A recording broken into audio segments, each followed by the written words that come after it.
नमस्कार, मैं हूं प्रमोद गुप्ता और आप देख रहे हैं लकी अब तक। संपूर्ण मध्य प्रदेश में मछुआरा सहकारी समिति के माध्यम से मछली पकड़कर बाजारों में बेचकर अपनी जीविका चलाने वाले मछुआरों को मुख्य धारा से जोड़ने का प्रयत्न किया जा रहा है। लेकिन यह दुर्भाग्य है कि बैतूल जिले का मछुआरा मुख्य धारा से अभी भी वंचित है। मध्य प्रदेश के बालाघाट को जिस तरह संपूर्ण प्रदेश में मॉडल जिला बताकर मछुआरा सहकारी समिति के समक्ष प्रस्तुत किया गया है, ठीक उसी तर्ज पर बैतूल को भी मछुआरा सहकारी समिति के लिए एक लघु उद्योग का माध्यम बनाया जा सकता है। लेकिन मत्स्य विभाग के अधिकारियों की हठधर्मी की वजह से मछुआरा सहकारी समिति के लोग रोजगार की तलाश में अब जिले से बाहर पलायन करने को मजबूर हो गए हैं। बीते दिनों मछुआरा कल्याण बोर्ड के पूर्व अध्यक्ष डॉक्टर कैलाश विनय एवं मछुआरा प्रकोष्ठ के प्रदेश अध्यक्ष बाबूलाल चौहान भोई से इस संबंध में सीधी चर्चा हुई। प्रस्तुत है चर्चा की एक रिपोर्ट। आदरणीय बाबूलाल चौहान जी, आप मत्स्य विभाग के प्रदेश अध्यक्ष हैं और मध्य प्रदेश में सबसे बड़ा सतपुड़ा जलाशय जो है वो झाबुआ में है और उसके बाद दूसरा जो लगभग 2400 एकड़ का वो सारनी जलाशय है। और ऐसा तो इस विषय से आप इस समस्या से अनभिज्ञ नहीं है, ऐसा मुझे लगता है। यदि 350 मछुआरों की जीविका शुरू हो जाए तो उनके पीछे मिला के 800 से 900 लोग अपना जीवन यापन कर सकते हैं। तो इसके लिए आप प्रदेश स्तर पर कौन सा मुहिम चलाएंगे जिससे इनको रोजगार के संसाधन उपलब्ध हो सके? मैं पहले तो आप सबको सारणी के निवासियों को, इस क्षेत्र के आसपास जहाँ भी आपका चैनल चलता हो, उन सबको हनुमान जयंती की बहुत बहुत शुभकामनाएं प्रेषित करता हूँ। और आपके लक्की चैनल अब तक के माध्यम से, प्रमोद जी गुप्ता आपके माध्यम से, कल हमने प्रैक्टिकली इस जलाशय के स्थल पर जाकर उसका निरीक्षण किया, वहाँ के लोगों से रूबरू है। हमने देखा कि उस जलाशय के अंदर क्या स्थिति है। जैसे हमारे माननीय अध्यक्ष जी ने, भाई साहब ने बताया कि वो एक बंजर भूमि की तरह लग रहा है। ठीक है, वो बंजर भूमि तो लग रहा है, लेकिन आने वाले समय में इस क्षेत्र के लोगों को बंजर करने वाली कंडीशन में आने वाला है। अगर उस जलाशय की सफाई हमने शीघ्रता से नहीं करवाई है तो यहाँ के नागरिकों के पेयजल की समस्या बड़ी विकराल रूप धारण करेगी।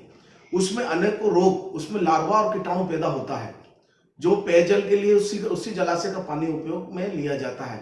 पूरे सारणी वासियों को एक बड़े रोग का सामना करना पड़ सकता है उस जलाशय के पेयजल से। अगर इसको शीघ्रता से अगर सफाई नहीं कराई गई, इसका शीघ्रता से निराकरण नहीं कराया गया तो पेयजल से लेकर जो हमारे सैकड़ों मछुआरे भाई हैं जो आज बेरोजगारी के कागर पर हैं, उनकी दुर्दशा देखकर कल हमको ऐसा लगा कि वो आदिकाल में जी रहे हैं।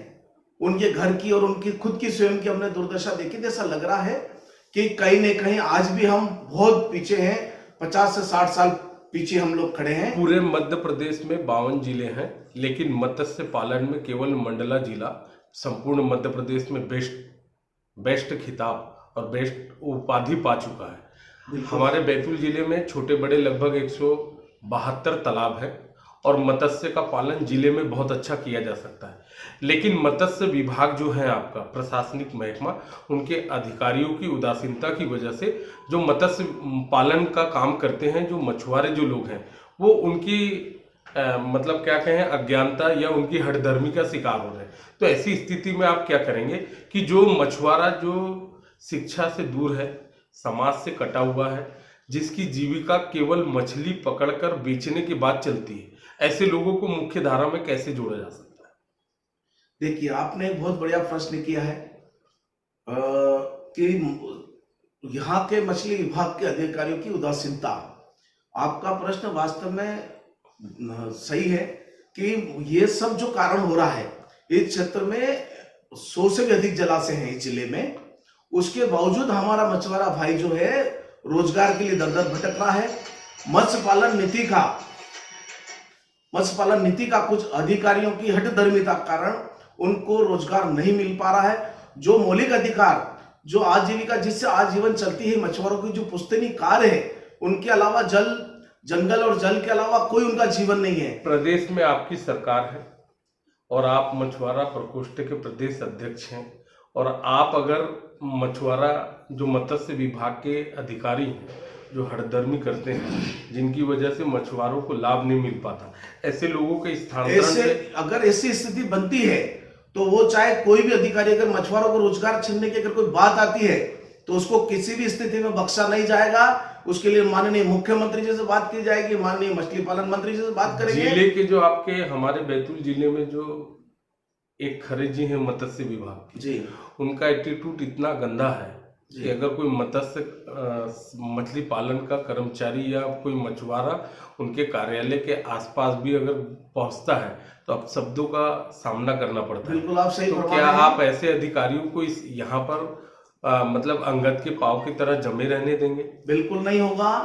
मैं आपके चैनल के माध्यम से आपको जानकारी दे रहा हूं कि ऐसे किसी भी अधिकारी को बख्शा नहीं जाएगा। और माननीय मुख्यमंत्री जी से खरे जी की शिकायत हो चुकी है, इनकी हठधर्मिता की शिकायत हमारे प्रदेश को मिल चुकी है, शासन को मिल चुकी है, और शीघ्र ही इसका निराकरण होगा और मछुआरों को मूल उनका जो अधिकार है वो उनको दिलाया जाएगा। अगर मछुआरों के हितों की कोई अनदेखी करेगा या उनके अधिकारों को कोई हनन करने का प्रयास करेगा तो हम किसी भी कीमत पर उनको नहीं बख्शेंगे। 1 महीने के बाद में संपूर्ण प्रदेश में मछली के बीजों का तालाबों में वितरण करने का दौर आ जाएगा।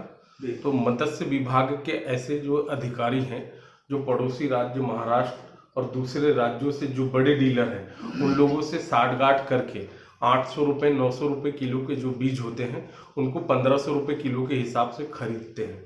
बैतूल जिले में तकरीबन वार्षिक उनका जो बीज पे पैसा खर्च करने का बजट है वो तकरीबन 5.5 करोड़ रुपए है, और जब उसको धरातल पे गिना जाए तो 80 लाख से 1 करोड़ रुपए के आसपास आता है। तो ऐसी स्थिति में जो आने वाले 2 महीने 1 महीने के बाद तालाबों में जो बीजा डालने का काम करते हैं, तो उसमें आप मत्स्य सहकारी समितियों को कैसे लाभ पहुंचाने का कार्य करेंगे? देखिए, शासन की एक मत्स्य पालन नीति के तहत मछुआरों को लाभ कैसे मिले इसके लिए प्रयास किया जाता है। तो फिंगरलिंग जो सीड होता है, मछली बीज होता है, फिंगरलिंग जिसको बोलते हैं कि एक उंगली का, उसको बड़े जलाशयों में छोड़कर शासन की तरफ से वो मछली का बीज छोड़ा जाता ताकि मछुआरों को अधिक से अधिक रोजगार मिले। परंतु आपने ये विडंबना बताई है कि इस प्रकार से भ्रष्टाचार की कहीं न कहीं बू आती है, और ऐसी जानकारी अगर हमारे मछुआरा प्रकोष्ठ के माध्यम से अगर हमको प्राप्त होगी तो हम आपको निश्चित विश्वास दिलाते हैं कि ऐसे अधिकारियों को किसी भी कीमत पर नहीं बख्शा जाएगा। ये हो सकता है, संभावित है कि इस तरह जो करोड़ों रुपए शासन मछुआरों के हित के लिए, मछुआरों के उत्थान के लिए लगा रही है। मध्य प्रदेश शासन की मत्स्य विभाग के माध्यम से बुक जारी की गई है, उस बुक में बैतूल जिले की उपेक्षा की गई है। सबसे ज्यादा यदि मत्स्य पालन पे अगर अपन बात करें, अगर फंड कहीं दिया जाता है तो सिर्फ मंडला जिला दिया जाता है। मंडला जिला के बाद किसी दूसरे का नंबर आता है, हमारा तो 10वें 11वें में भी नहीं आता है। और ये 17 मार्च को मध्य प्रदेश विधानसभा अनिश्चितकालीन के लिए स्थगित हुई थी, वहां से मैंने वो बुक लेके आई और ये सरकारी आंकड़ा है। तो इस पे क्या कहना चाहेंगे आप?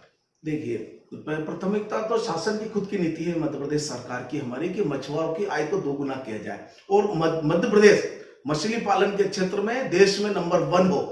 लेकिन अगर इस तरह की त्रुटि होती है आपका बैतूल जिले में, अगर मछली विभाग इसको बढ़ावा नहीं दे रहा है, मत्स्य पालन नीति को सही तरीके से संचालित नहीं कर पा रहा है, तो हम आपको आश्वस्त करते हैं कि ऐसे अधिकारियों के खिलाफ सख्त कार्रवाई की जाएगी और मछुआरों को उनका मौलिक अधिकार है, उनके रोजगार को हम उन तक पहुंचाने का प्रयास करेंगे।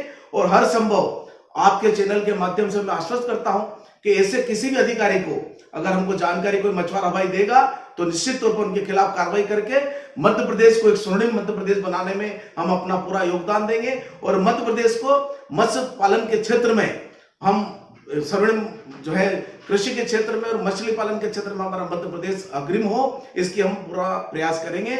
और आप जैसे मंडला में बता रहे हैं, मंडला के अधिकारी जहां जागरूकता का आधार पर मछुआरों की मदद कर रहे हैं, हम यहाँ आपके चैनल के माध्यम से अधिकारियों को अवगत करा रहे हैं कि जिस तरह मध्य प्रदेश शासन की नीतियां मछुआरों, प्रधानमंत्री मत्स्य संपदा योजना, मुख्यमंत्री मत्स्य पालन योजना के अंतर्गत मध्य प्रदेश सरकार मछुआरों को इतना अधिक लाभ देने का प्रयास कर रही है, लेकिन वो धरातल पर ये अधिकारियों की हठधर्मी के कारण वो योजना मछुआरों तक नहीं पहुंच पा रही है।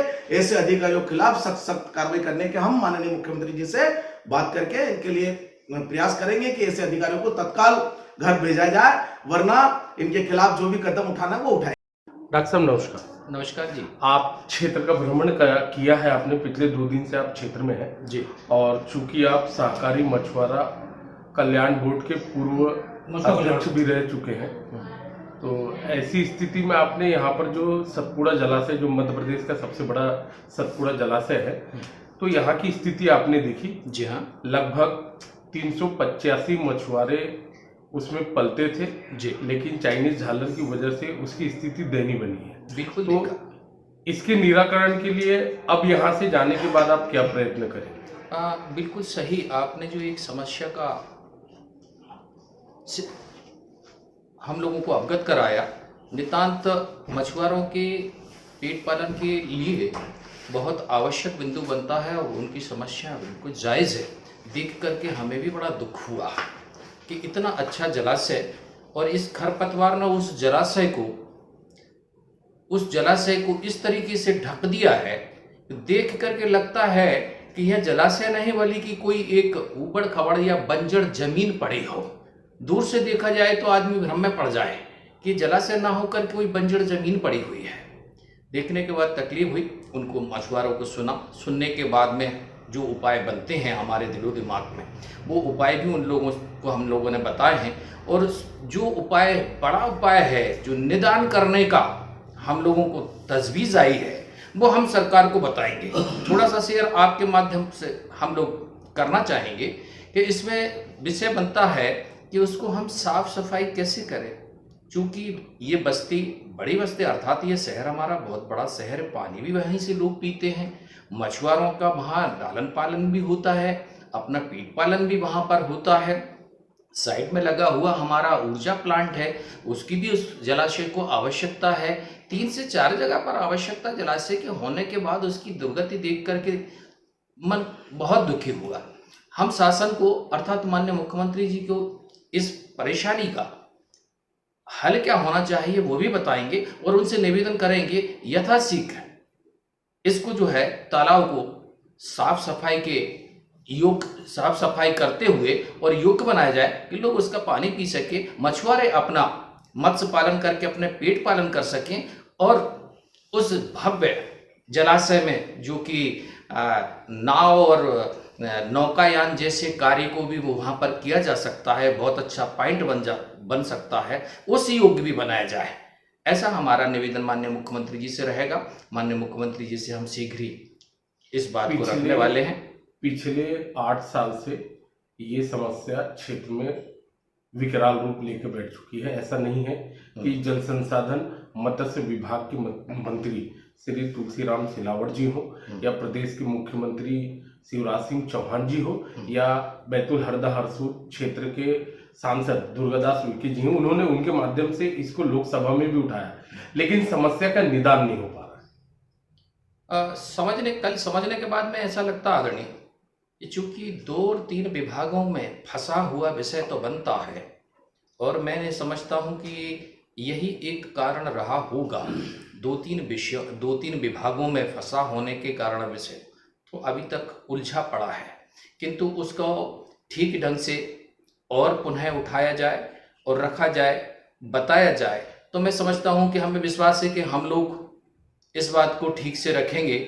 और जो पहले रखा है उन्होंने बहुत अच्छे तरीके से रखा है। जैसा आपने हमें बताया था कल कि माननीय सांसद जी ने भी इस बात को लोकसभा में रखी है। बहुत बहुत धन्यवाद हमारे सांसद महोदय जी को। विधायक जी ने भी चिंता जाहिर करते हुए उसका निदान क्या हो सकता है ऐसे प्रयास किए हैं। मैं सांसद जी को, विधायक जी को अपने पूरे हृदय से शुभकामनाएं देना चाहता हूं, धन्यवाद देना चाहता हूं कि उन्होंने इस जलाशय के उद्धार के लिए अच्छे प्रयास किए हैं और कर रहे हैं। किंतु साथ साथ में ऐसा लगता है कि हमें भी उस प्रयासों में सम्मिलित होना चाहिए, हमारे भी कुछ उसमें प्रयास साथ में रहेंगे।